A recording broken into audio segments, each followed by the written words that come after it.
Hi guys, কি খবর সবার? কেমন আছেন সবাই? আশা করি সবাই ভালো আছেন, সুস্থ আছেন। আমি আজকে অনেক বেশি এক্সাইটেড, কারণ আজকে আমরা যাচ্ছি মেক্সিকোর উদ্দেশ্যে। সো আমরা এখন আছি সাসকাটুন এয়ারপোর্টে। সাসকাটুন এয়ারপোর্ট থেকে আমরা ক্যালগারি যাব, দেন ক্যালগারি থেকে সরাসরি ক্যানকুনের ফ্লাইট নিব। সো আশা করছি পুরো ট্রিপটা জুড়ে আপনারা আমাদের সাথেই থাকবেন, আর আমি আমার ট্রিপের সম্পূর্ণ ডিটেলস এপিসোড ওয়াইজ আপনাদের সাথে শেয়ার করব। সো দেরি করবো না, লেটস গো।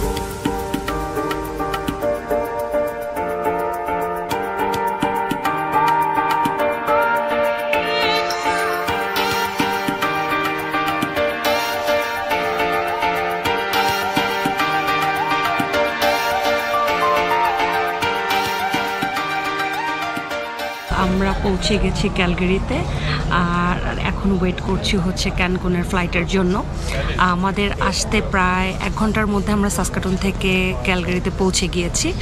আর আমরা টোটাল ফ্লাইটটাতে সাসকাটুন থেকে ক্যালগারি এবং ক্যালগারি থেকে ক্যানকুন ওয়েস্ট জেটে করেই যাচ্ছি।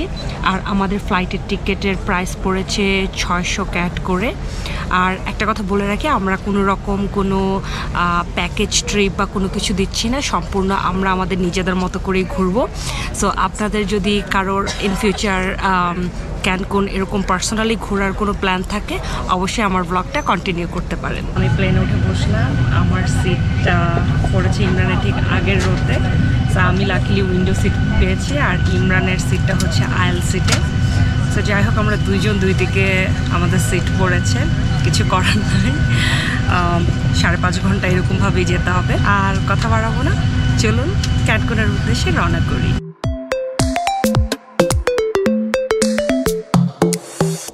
Welcome to Cancun. -30 থেকে +30-তে চলে আসছে। সো আমাদের ইমিগ্রেশন শেষ।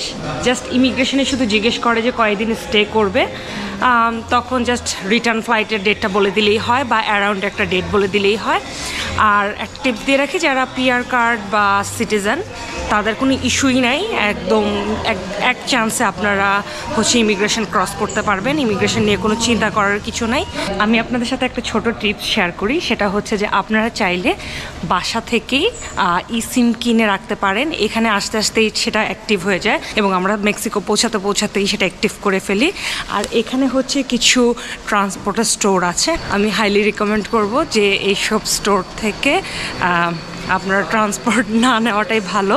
এখানে অনেক স্ক্যাম হয়, আর অবশ্যই মাথায় রাখবেন। আমি আমার ব্লগে আমি বারবারই বলবো আপনাদেরকে একটা কথা, যে credit card debit card use করার আগে বারবার চিন্তা করে ইউজ করবেন। আর একটা কথা বলে রাখি, যখন আপনারা টাকা উইথড্র করবেন তখন অবশ্যই চেষ্টা করবেন যে কোনো স্টোর লাইক কোনো ব্যাংক বা কোনো ডেডিকেটেড জায়গা থেকে করতে। মেক্সিকোর সব জায়গায় হচ্ছে রাস্তায় হঠাৎ করে দেখবেন যে বুথ বসানো আছে। সো চেষ্টা করবেন যে ওই বুথগুলো থেকে টাকা না তোলা, রাদার দেন যদি এরকম ডিপার্টমেন্টাল স্টোর থাকে বা কোনো ব্যাংকের নিচে বুথ থাকে, সেই সব বুথ থেকে হচ্ছে টাকা উইথড্র করবেন। আর এগুলো হচ্ছে সব বাসের কাউন্টার। সো যারা কিনা আপনারা শাটল সার্ভিস নিতে চান না, তারা চাইলে এখান থেকে বাসের টিকিট কিনে যদি ক্যানকুন থেকে অন্য কোনো জায়গায় যেতে চান বা ক্যানকুনের কোথাও যেতে চান, এখান থেকে টিকিট কেটে সরাসরি চলে যেতে পারবেন। কিসের গন্ধ পাচ্ছ তুমি? বাংলাদেশের গন্ধ পাচ্ছি। কতদিন পরে সবুজ গাছ দেখলাম। গাইজ, আমরা এখন ওয়েট করছি যে আমরা যে কোম্পানি থেকে কার নিয়েছি রেন্ট, সেই কোম্পানির লোক আসবে, এসে হচ্ছে আমাদেরকে পিক করে যেখান থেকে আমরা কার রেন্ট নিব সেই জায়গায় আমাদেরকে ড্রপ করবে। আসলে এখানে অনেক স্ক্যাম হয়। আমি আপনাদেরকে বারবার মনে করিয়ে দিব যে আপনারা যখন এয়ারপোর্ট থেকে বের হবেন তখন দেখবেন যে অনেকে হেল্প করার জন্য এগিয়ে আসে। সো আমি বলবো ওদের সাথে কথা না বলে হাসি মুখে ইগনোর করা। সো আজকে আমাদের প্ল্যান হচ্ছে যে আমরা আমাদের যে রেন্টের যে কারটা নিয়েছি সেই কারটা নিয়ে আমরা আজকে ক্যানকুন থাকবো না, আমরা তুলুমের উদ্দেশ্যে রওনা করব। আর আমরা কার রেন্ট নিয়েছি এটা আমাদের কনভিনিয়েন্সের জন্য। সো আপনারা চাইলে বাসে করেও ক্যানকুন থেকে তুলুমে যেতে পারেন।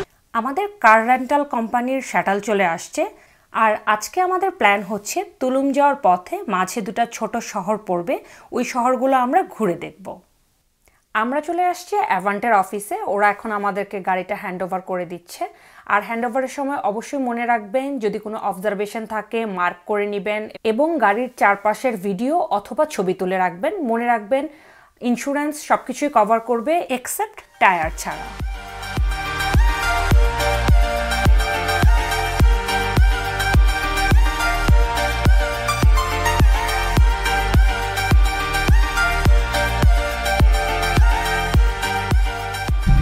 কত বছর পর জ্যাম দেখলাম, মনে হচ্ছে লম্বা জ্যাম।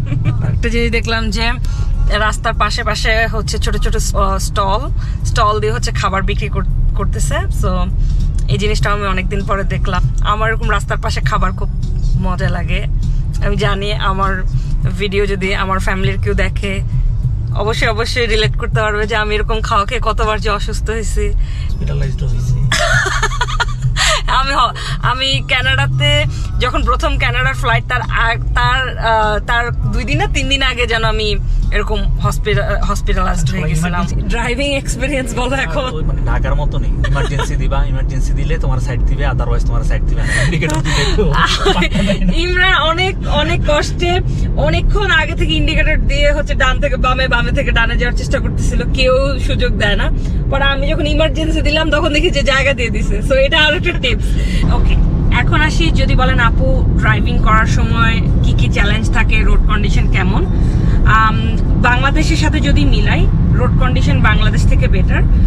যেটা একটা সমস্যা আমাদের কাছে মনে হচ্ছে এখন পর্যন্ত, সেটা হচ্ছে যে আমরা তো আসলে কানাডায় প্রত্যেকটা রুলস একদম মানে একটা করে মানি, যে এটা রুলস মানে এটাই রুলস। এখানে যেটা মনে হয়েছে সেটা হচ্ছে যে জাস্ট ইন্ডিকেটরটা একটু কম দেয় যখন ডান থেকে বামে যায়, বাম থেকে ডানে যায়। ইন্ডিকেটরটা সবাই ইউজ করে না, যেটা কিনা আমরা ম্যান্ডেটরি আমরা কানাডায় ইউজ করি। এছাড়া সবকিছুই খুব ভালো, সবাই রুল মেনে চালায়। ইভেন আরেকটা ভালো দিক যেটা, সেটা যেমন লাইন মেনে চালায়, যেটা বাংলাদেশে আমরা চালাই না। সো এইটা ছাড়া এখন পর্যন্ত কোনো ডিফিকাল্টিস আমাদের মনে হচ্ছে না ড্রাইভিং এর সময়। বাকিটা হচ্ছে যে তুলুমের ভিতরে, সিটির ভিতরে ঢোকার পর বোঝা যাবে আসলে কি।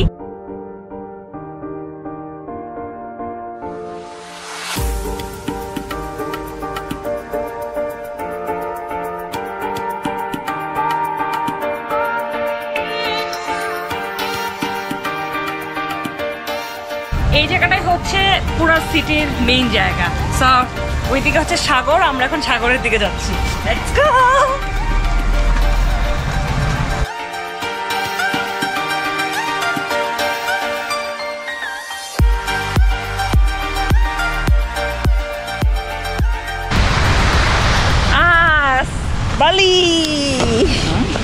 বালি।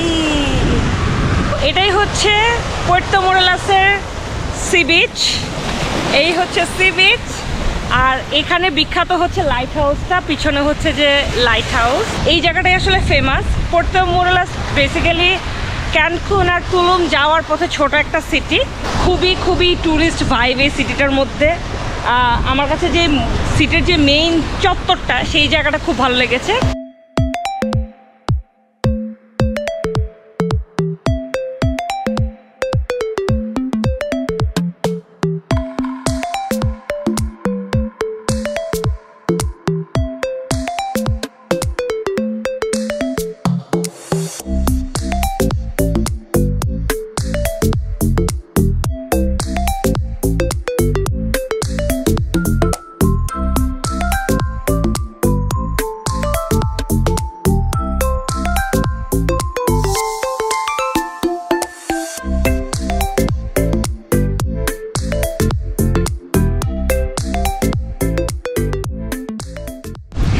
ইমরান এখন ফটোশুট করায় ব্যস্ত, পাখিদের ফটোশুট।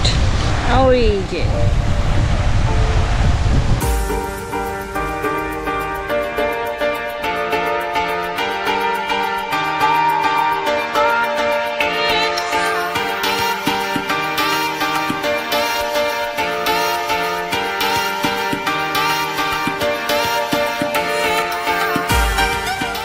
সামনে হচ্ছে কয়েকটা boutique store.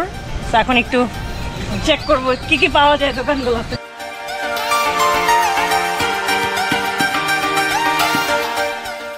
I got more in there. You check more? Yeah. One bar to price is right, guys. Thank you.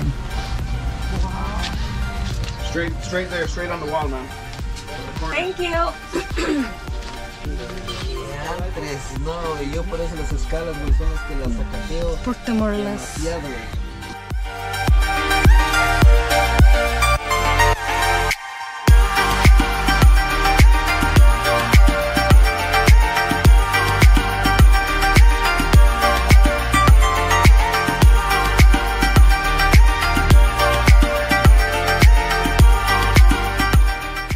অনেক কালারফুল।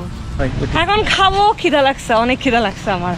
আরেকটা জিনিস সেটা হচ্ছে যে অবশ্যই কোনো কিছু কেনার জন্য দামাদামি করে কিনবেন। ওরা যখন শুনবে যে আপনি কানাডা থেকে বা ইউএসএ থেকে আসছেন, তখনই হচ্ছে যে সব কিছু একদম $10 $20 ধরে ধরে দাম ধরে ধরে দিবে। সো অবশ্যই দামাদামি করবেন। আমার খুবই ঝাঁকানাকা লাগতেছে, আমি জানি এই দোকানে কেন এত ভিড়। আমি রাস্তা দিয়ে হেঁটে যাচ্ছিলাম, খাবার দোকান খুঁজতেছিলাম, দেখেন আমি কি দেখলাম।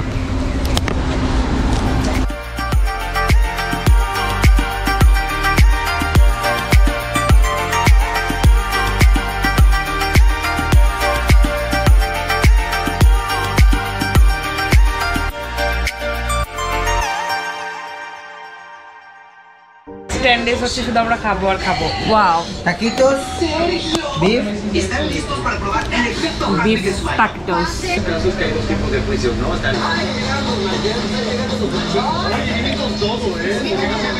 কেমন টাকোস? এটা খাওয়ার পর মনে হচ্ছে এটা ভালো। খাওয়ার পরে যারা ঝাল পছন্দ করেন আমার মতো, এই খাবারগুলো আপনাদের খুবই ভালো লাগবে। আর যারা ঝাল জাতীয় খাবার পছন্দ না করেন না, আমি বলবো মেক্সিকান খাবার ভালো লাগবে। গরুটা একদম ইন্ডিয়ান গরু ছিল নাকি দেশি, বাংলাদেশের থেকে?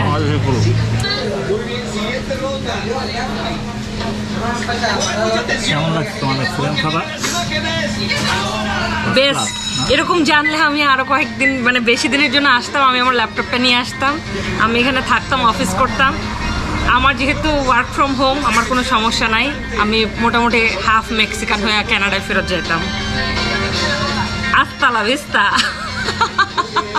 আমরা পুর্তো মোরেলস থেকে বের হয়ে পড়েছি, আমরা এখন যাচ্ছি তুলুমের দিকে। এই এপিসোডটা আমি এখানেই শেষ করে দিচ্ছি। দেখা হচ্ছে নেক্সট এপিসোডে। সে পর্যন্ত ভালো থাকুন, সুস্থ থাকুন, টেক কেয়ার, বাই বাই।